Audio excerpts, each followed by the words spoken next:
Saúde em Análise, aqui na Regional do Centro.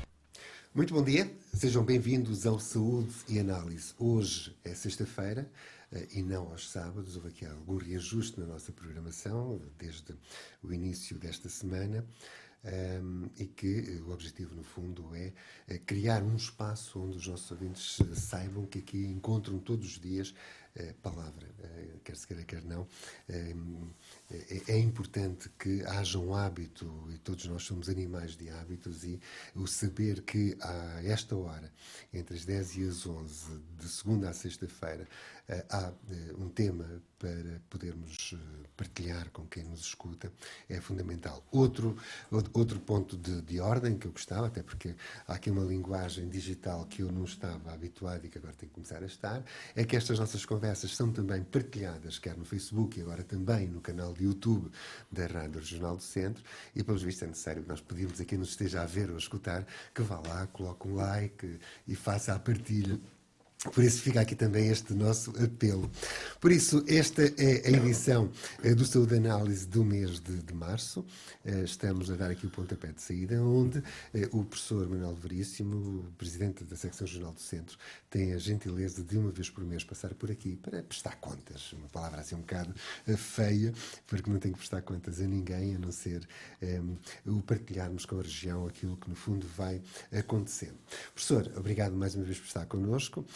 No mês passado, ou seja, em início de fevereiro, relativamente à conversa que tivemos em janeiro, nós conversamos, a nossa conversa foi no fim de semana para o ar, e depois na segunda-feira veio um tema e disse: que coisa, gostava tanto de poder falar sobre isto, porque acho que é extremamente interessante e importante, principalmente para aqueles que não sabem o que é, mas...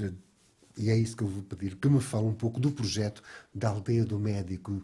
Pelo aquilo que eu li, era um projeto que, entretanto, teve que parar por motivos vários e que, quando houver condições, volta a ser retomado. Do que é que estamos a falar, no fundo? É o futuro do velho médico? É um pouco isso que está aqui em causa? Bom dia, Carlos Gaspar. Bom dia aos ouvintes. A Aldeia do Médico é um projeto que remonta ao período em que o professor José Manuel Silva foi presidente da Secção Regional do Centro, entre 2003 e 2006, e depois o seguinte com o Dr. Fernando Gomes até 2012.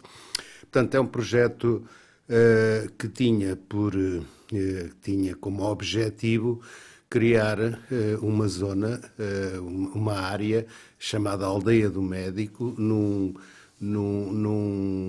espaço grande que tem 11 hectares, que é uma quinta na freguesia de Trouxemil, junto da Adémia, numa encosta muito bonita, com excelentes vistas sobre os campos do Mondego e sobre a cidade de Coimbra.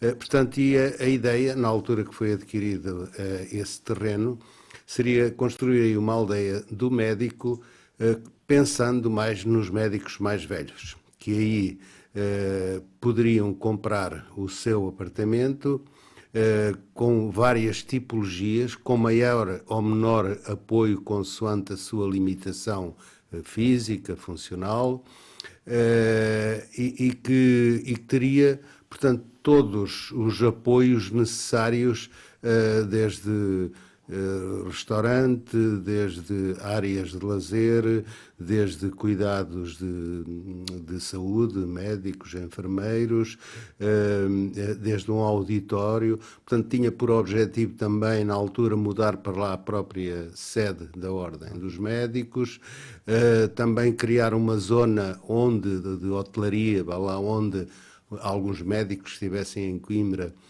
pudessem lá ficar, ou viessem pontualmente a Coimbra poderem lá ficar. Digamos que o projeto está feito, é um projeto grandioso, mas que em 2012, quando o atual bastonário tomou posse como presidente da Secção Regional do Centro da Ordem dos Médicos, pediu um estudo para ver da sua viabilidade. Estávamos numa altura também com alguma dificuldade económica das instituições, etc. E esse estudo indicou-lhe que aquele projeto não era viável. E então ele congelou, digamos, o projeto. E o projeto ficou congelado até agora. Claro, esta nova equipa comigo a presidir, voltámos a pensar no assunto, obviamente, que é o que estamos a fazer neste momento, não temos decisões tomadas, mas penso que o projeto não estará completamente morto, ele pode ser recuperado, talvez com algumas nuances, com algumas diferenças, mas há algo que é importante. A Ordem dos Médicos só por si não se pode abalançar a um desafio tão grande, mesmo em termos monetários, não tendo a certeza que depois da parte dos médicos, porque aquilo sempre, a ideia é construir para os médicos, para que os médicos possam usufruir, possam ir para lá viver, possam ter melhores condições de vida. Não poderemos fazer isso só, até porque também não temos know-how na área da gestão hoteleira, dessas áreas, mas repensamos o projeto e estamos a pensar numa outra hipótese, eventualmente, por exemplo, com uma parceria com alguém da área hoteleira que pudesse também fazer alguma exploração e algum investimento e alguma exploração da sua área de hotelaria e que pudesse acoplar ou criar condições para também os médicos e os médicos mais velhos poderem ter lá esse espaço de lazer e de viver. Contudo, para além disso, poderá haver até outras opções, ou melhor, há outras ideias. E a mim, pessoalmente, agradava-me mais ainda ser uma aldeia do médico mais completa, que era uma aldeia do médico para novos e para velhos. Claro que isto é apenas uma ideia, mas poderíamos também criar uma zona residencial, uma zona de apoios, onde pudessem estar jovens médicos, eventualmente, ou de certeza, a preços muito mais moderados do que são no centro da cidade, que pudessem ter ali vários tipos de infraestruturas de apoio e que também os mais velhos pudessem ter o que foi inicialmente pensado para este projeto. De modo que, digamos que o projeto continua como um projeto, não morreu, penso que é um desafio interessante. Agora temos que pensar nele com no fundo, o senhor pretende uma aldeia perto da cidade exatamente, para os profissionais de saúde. exatamente. Portanto, terá que ser muito bem pensado, porque obviamente não podemos criar isso. Eu tenho grande medo disso, criar ali um elefante branco. Nós queremos criar algo que seja útil para os médicos, que é o destinatário destes projetos, mas que seja sustentável, não é? Isso leva a uma outra questão, Sr. Teólogo. Quando eu vejo projetos deste género, pronto, lembro-se que no fundo a terceira idade é para lá que todos nós caminhamos, aliás, é uma das suas especialidades, que é a geriatria. Quando eu vi esta notícia eu pensei, mas será que há médicos que acabam por morrer também sozinhos e abandonados da família e que este poderia ser, digamos que aqui um conforto? Isto acontece. Isto porquê? Porque todos nós temos a ideia de que o médico ganha bem, é daquelas profissões que permite, se bem que, e eu gostava também que me desmistificasse isso, nós sabemos que os médicos em início de carreira pouco mais ganham do que o mero funcionário público. Ordenado mínimo. Ordenado mínimo, pouco mais do que isso, porque no fundo há aqui ideias pré-concebidas que nem sempre se correspondem à verdade e há médicos que se calhar passam mal. É verdade que, digamos que a maioria dos médicos, há uma pequena parte, digo eu, dos médicos que ganham muito, digamos, ou que ganham acima da média, mas isso é uma minoria, mas é uma minoria dos médicos. A grande maioria dos médicos, digamos que ganha o suficiente para viver bem, razoavelmente bem. Mas também, no outro extremo, há médicos realmente com muitas dificuldades. Felizmente não são muitos, e para esses, e desde há muitos anos, é que a Ordem dos Médicos tem o chamado Fundo de Solidariedade para os ajudar. E poderei dizer até que em Lisboa, por exemplo, recentemente foi retirado um médico que era sem abrigo, que estava na rua, por exemplo, e que a Ordem foi buscar através desse fundo e que lhe deu as condições de vida. Mas há há mais. Portanto, Por que é que felizmente. isso acontece? Porque estamos num país que não sabe acarinhar ou porque o próprio médico é Com pessoa certeza, e a cabeça às esta vezes não parte ajuda? tem sempre a ver um pouco com o próprio, com outros problemas de adição, por vezes de álcool, por vezes algumas perturbações do foro mental, problemas É que nós esquecemos que o sociais. médico é um ser humano, não é? Exatamente. Portanto, eu direi que, em princípio, haverá sempre algo disso. Mas, na verdade, existem médicos realmente também com muitas dificuldades.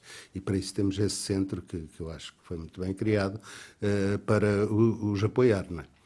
Aproveitando um pouco essa sequência, vi 2 ou 3 afirmações suas e eu penso assim, bom, se a Ordem não é um sindicato, também tem essa função de alertar e uma delas, aliás, vem no post da secção jornal do Centro da Ordem dos Médicos, em destaque, que o professor diz que a Ordem dos Médicos é o garante da qualidade dos serviços médicos prestados à população e para isso tem de apoiar todos os médicos e conseguir que lhes sejam dadas as condições para atingir esse objetivo. No fundo, está aqui implícito, no fundo, as dificuldades que o país vem e que a comunicação social Certo, não porque se cansa como de... sabemos, todos os profissionais, e não são só os médicos, para darem o seu melhor rendimento na sua profissão, no seu trabalho, precisam ter boas condições de trabalho.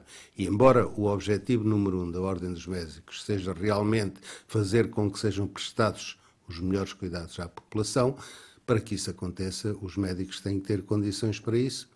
E a Ordem tem que apoiar os médicos nesse sentido. Nesse sentido.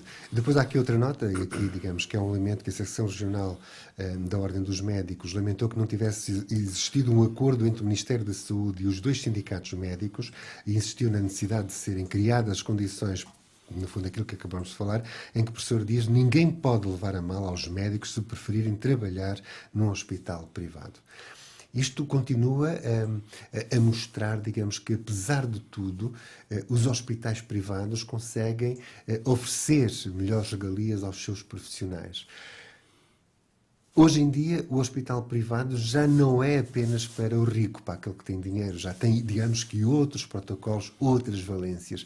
Se o próprio Estado consegue apoiar o privado, porque é que não o faz na sua própria casa, da forma capaz de manter viva a chama, no fundo, do profissional? Isto é um pouco um círculo vicioso, porque o Estado não tem tido capacidade para responder às suas obrigações, nomeadamente nas áreas da cirurgia, mas também outras.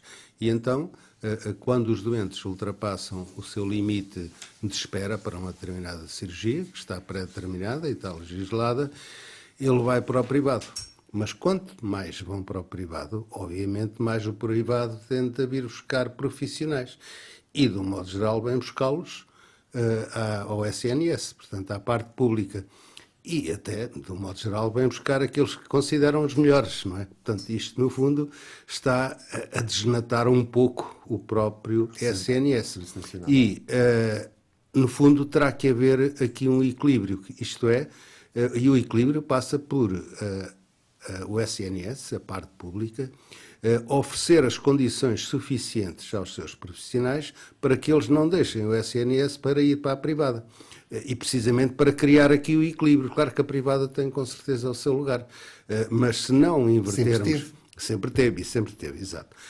Mas se não invertermos aqui esta tendência, o SNS será cada vez mais enfraquecido e, obviamente, a parte privada mais fortalecida, embora aí eu não tenho nada contra, mas tenho contra é que o SNS fique cada vez mais enfraquecido. Mais pobre nesse sentido.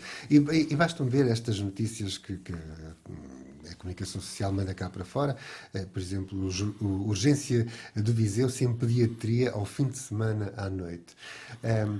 Dentro daquilo que eu coloquei há pouco, no fundo isto acaba por ser um facto, uma constatação, mas quem alerta estas questões é precisamente a Ordem. Faz parte da sua função alertar a comunidade para estas, no fundo, falhas de apoio à própria... Faz parte da função comunidade. da Ordem, precisamente porque a Ordem fica preocupada quando vê que os melhores cuidados podem não ser prestados à população. E neste caso... não é efetivamente uma região enorme, com uma dispersão enorme, que é a região de Viseu, que, não tendo ao fim de semana pediatra, eles terão que se deslocar para Coimbra. E de Viseu a Coimbra são 90 quilómetros, mais aqueles que vierem de concelhos mais longe ainda, e por vias de acesso, que, como sabemos, são más, francamente más, entre Viseu e Coimbra. Portanto, isto vai prejudicar, obviamente, a saúde daquelas populações e até a sensação de segurança, não é? Porque alguém pensa assim, então, mas se o meu filho agora tem um problema, terei que ir para Coimbra com ele, não é? Portanto, é um problema grave que urge resolver, que eu sei também que, nomeadamente, a Unidade Local de Saúde de Viseu, neste momento, é assim chamada, a administração tem tentado e está a tentar conseguir resolver, só que não tem médicos, e médicos pediatras neste caso, e sem médicos pediatras não conseguirão resolver o problema. Aqui falar de pediatria, agora só uma questão de informação também, nós temos a ideia que o hospital pediátrico ou a pediatria é só para crianças, mas não, sei que o hospital pediátrico atende jovens até aos 18 anos. Até aos 18 anos. Certo, isso foi uma tendência mundial, provavelmente relacionada com o facto de cada vez nos países desenvolvidos haver menos crianças e, portanto, foi crescendo um bocadinho a idade. Uma forma também de desafogar, digamos. Certo, eu lembro-me, não há muito tempo, talvez há cerca de 10 anos ou um pouco mais, eram atendidos, por exemplo, no pediátrico, só até aos 11 anos, por exemplo. Claro que depois, um dos 18 anos, 17 anos, digamos que ele, do ponto de vista fisiológico e anatómico, parece muito mais como um adulto do que como uma criança. Provavelmente, mas não vou entrar nessa discussão, eu acho que vamos um bocadinho longe demais, se calhar 18 anos é muito, eventualmente 16, talvez estivesse melhor. Ainda voltando aqui a esta questão de Viseu, esta falta de pediatras é apenas porque alguém fez a birra e não quis fazer o seu turno, ou porque há mesmo falta de pediatras? São várias razões. Ou isto vem truncar na outra questão que já aqui falamos várias vezes, na má organização das urgências. Também, má organização das urgências, sim, e até podemos pegar por aí. O estudo que foi feito na Unidade Local de Saúde de Viseu mostra que, em média, durante o ano, acorrem por dia à urgência de Viseu 96 crianças, até aos 18 anos. Okay. Pronto. Ora bem, mas desses 96, 56% ou 58%, penso que é 56%, são considerados sem gravidade, portanto, os chamados verdes, brancos, azuis. O que quer dizer que poderiam ser vistos fora do hospital, podiam ser vistos no centro de saúde. E se retirássemos daí mais de metade das crianças, provavelmente até as equipas de atendimento poderiam, eventualmente, ser um pouco mais reduzidas. Isso já ia facilitar o roulement dos turnos, por exemplo. E, por outro lado, ao serem tantas crianças, vai criar uma sobrecarga grande sobre os profissionais. De modo que os profissionais, tendo por lei a possibilidade de, aos 50 anos, deixarem de fazer noites.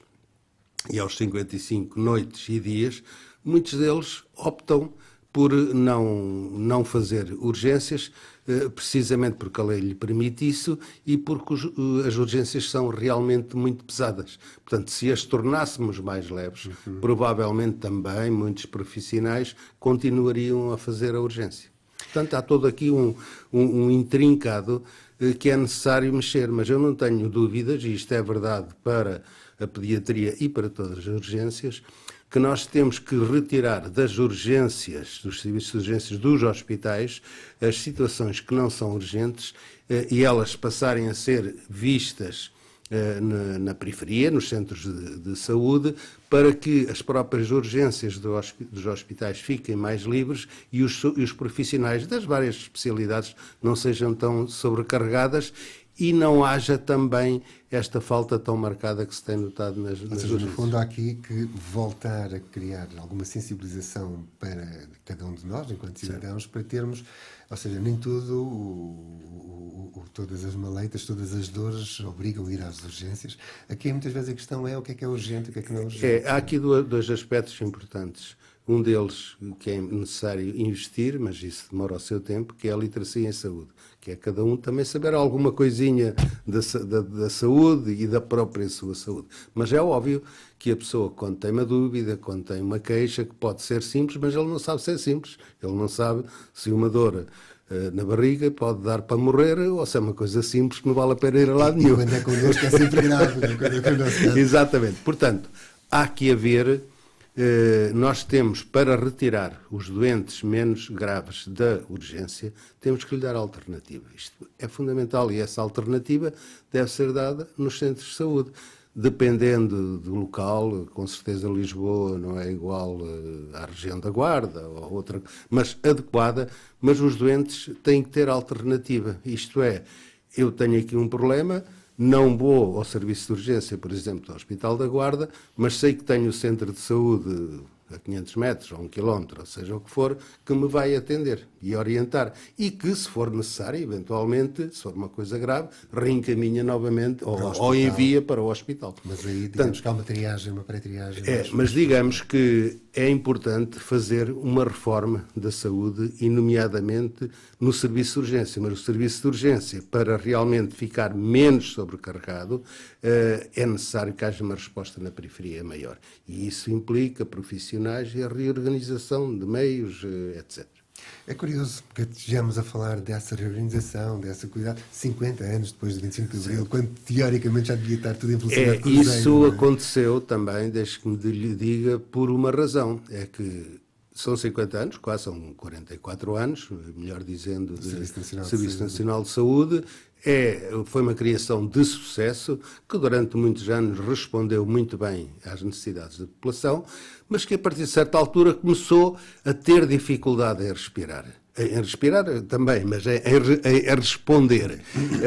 E nessa altura deviam ter sido feitas adequações progressivas e não ir empurrando, digamos, com a barriga até esta situação quase de ruptura. Portanto, é algo que devia ter sido feito, por exemplo, ao longo dos últimos 20 anos e que não foi feito. E agora tem que haver uma reforma, eventualmente com resultados mais duvidosos e muito mais custoso de fazer.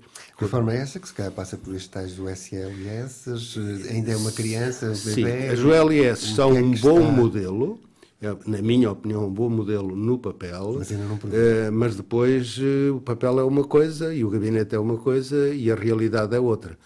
Portanto, e quem faz essa realidade agora e sempre são as pessoas. Tudo vai da maneira como as pessoas são conduzidas, como as pessoas, e eu vou falar de pessoas, estou a falar dos profissionais de saúde, dos médicos, enfermeiros, etc., da maneira como eles respondem. E mais, respondem em grupo, porque cada vez mais a saúde, sempre foi, mas agora muito mais ainda, é um trabalho em grupo. Já ninguém trabalha sozinho. Mesmo o tempo em que o médico tinha o seu consultório e praticamente trabalhava sozinho, hoje já não existe. Quer dizer, especialmente nos hospitais e nos centros de saúde, trabalha-se em grupo, trabalha-se com enfermeiros, com técnicos de saúde, com análises, com secretários clínicos, etc. Portanto, é um trabalho de grupo. E para o rendimento ser melhor, esse trabalho de grupo tem que estar entrosado, tem que estar afinado. E é isso que eu espero que aconteça, e se acontecer com as GLS, eu acredito que a reforma poderá ser boa. Mas até lá temos que ver essa resposta. Uma avaliação.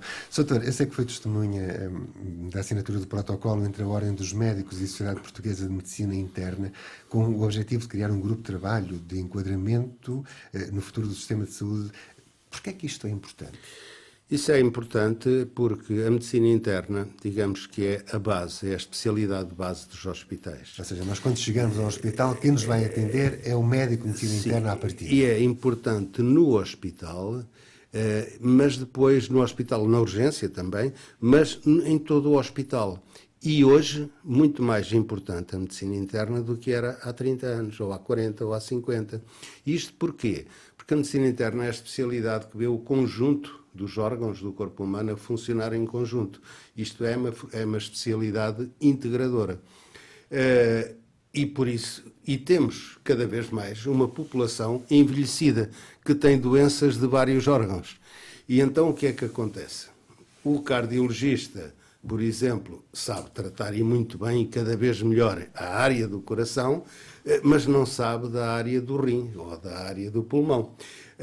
E muitas vezes os doentes, como são mais velhos e têm mais...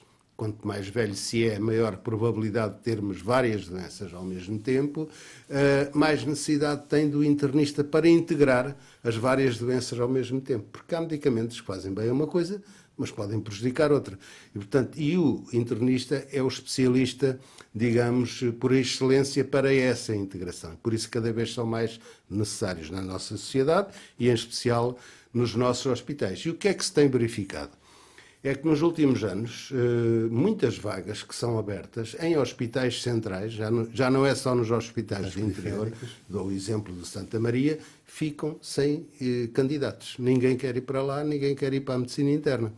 E não quer ir para a medicina interna, na minha opinião, a principal razão é que a medicina interna é muito sobrecarregada nas urgências. E as pessoas, os jovens médicos, e é necessário lembrar que a maioria já são mulheres, não são homens, têm aspirações legítimas, obviamente, de constituir família e não estão para andar com uma sobrecarga enorme de fazer, por exemplo, noite 2 vezes por semana e depois no outro dia andarem completamente desfasadas da realidade. Portanto, não ter o mínimo de qualidade de vida para não só estudar e desempenhar a sua função como médicas, mas para terem também uma família organizada. Eu acho que esta é a razão, mais uma razão para fazer as reformas das urgências. E, portanto, este grupo de trabalho foi constituído, é composto pelo Colégio da Especialidade da Ordem dos Médicos, é composto pela Sociedade Portuguesa de Medicina Interna, eu coordeno, e a ideia é tentarmos aqui fazer o diagnóstico e tentar apontar soluções para este problema, porque é realmente um problema grande, porque é uma especialidade base, há 2 especialidades base, digamos, de todo o sistema, é a medicina interna no hospital e a medicina geral e familiar na periferia, nos centros de saúde. E, portanto, sem eles é estar a construir o castelo sem alicerces. Deixou-me aí preocupado. Foi lapso meu ou disse mesmo que há mais mulheres do que médicos hoje? Não, há mais mulheres médicas do que homens médicos, sim. É uma realidade? É uma realidade e isso vê-se muito bem, então, nos jovens médicos e nos alunos. Nos alunos andará para aí nos 70%. 70% de mulheres e 30% de homens. Portanto, é uma realidade. Fica agora sem fogo, porque estava convencidíssimo que era estar a contar. Não, nos mais velhos, isto à medida que a idade vai avançando, obviamente a proporção vai descendo. Não é? Há 70 anos, por exemplo, como vemos, até por relatos, era raríssimo uma mulher médica, não era? Mas tem vindo, se calhar há 40 anos, 50 anos, 40 e tal anos, quando eu fiz o curso, ainda talvez houvesse um bocadinho mais homens do que mulheres, mas depois tem vindo a cair. Tem havido alguma justificação para essa falta de opção? Tem a ver, eu acho que o próprio enquadramento social também. Lá vai. Isto é, há 2 razões, na minha opinião. Uma delas é que a mulher torna-se um pouco mais adulta e responsável que o homem mais cedo, normalmente, mas o outro é que a própria sociedade e os pais, normalmente, não dão tanta liberdade aos filhos, às filhas, como dão aos filhos. Isto é cultural. E muitas vezes acontece que depois eles não têm tão boas notas. Eles, homens, como as miúdas, e depois, quando vai concorrer, como tem sido muito competitiva a entrada para a medicina, elas acabam a grande maioria por entrar e os homens não. Não quer dizer que sejam melhores médicos, sejam as melhores notas que trazem os melhores médicos, mas é a realidade. Quer também uma atividade em que é necessário algum carinho, algum paciência, e isso, quer queiramos, quer não, está sempre associado ao lado feminino, o que é extremamente importante. Professor, o tempo voa nestas coisas, mas muito rapidamente falou-me aqui neste enquadramento e nesta assinatura do acordo para para que a medicina interna seja mais valorizada, passa por aí também este tipo de recepção que tem feito aos jovens médicos nas zonas do nosso interior. Aconteceu em Castelo Branco, Leiria, depois vai acontecer Guarda e Covilhã. É uma forma de dizer, sejam bem-vindos, façam... É uma forma de a Ordem dos Médicos estar próxima dos jovens que vão iniciar a especialidade e a sua carreira, no fundo, porque também são os jovens que vão iniciar a especialidade e os jovens que acabaram o curso e que vão fazer o ano comum.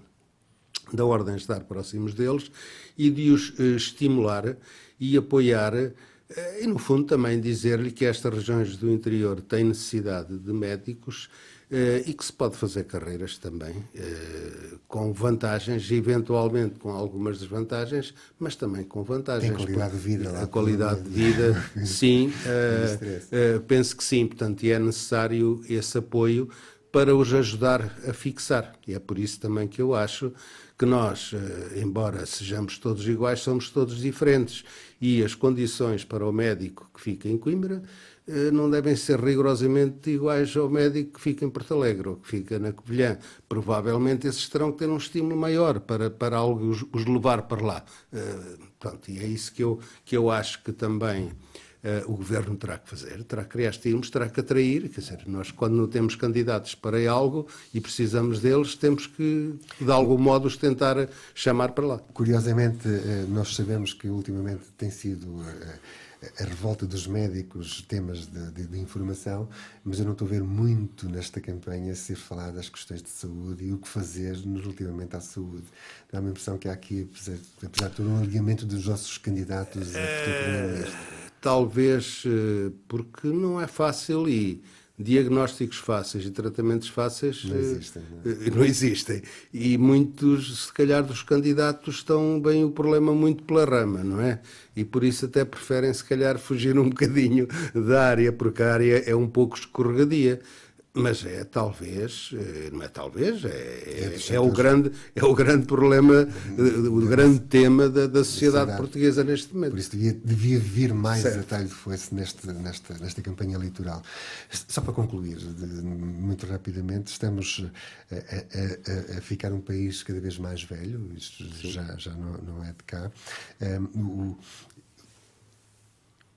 Em vez de irmos ao médico à procura de soluções daquilo que já não existe, se calhar devemos trabalhar um pouco antes na prevenção.